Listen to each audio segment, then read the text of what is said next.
larja e dhëmbe është e pëlqyeshme, është problematike, çfarë gjykimi ka? Në Islam, gjena e gojës është, me të thënë drejtën, një nga gjërat që kërkohet. Për këtë arsye kemi dhe abdesin, për këtë arsye kemi. Ka ky miraku se mos ndoshta futet ujë. Po, do ta trajtojmë. Po, do kemi mizvakun e gjitha me radhë.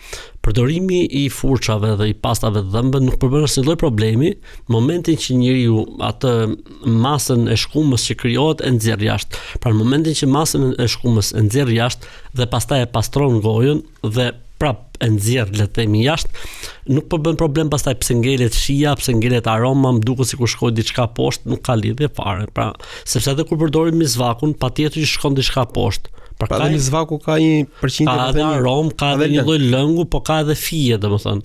Dhe sheriati pjesën e mizvakut e ka toleruar. Pra në momentin që do të lejohet druri.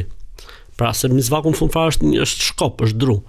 Edhe pse ka aromë, edhe pse ka, domethënë, atëherë edhe kjo gjë tjetër lejohet, vetëm se nuk lejohet si mizvaku, në rastin e mizvakut lejohet që ta çojmë poshtë, ndërsa në rastin e furçës, pra e kolinozit, pra nuk lejohet që ta çojmë poshtë, domethënë, po duhet ta pastrojmë mirë gojën, edhe pastaj mbetet shija apo mbetet aroma, nuk përbën asnjë lloj problemi fetarisht.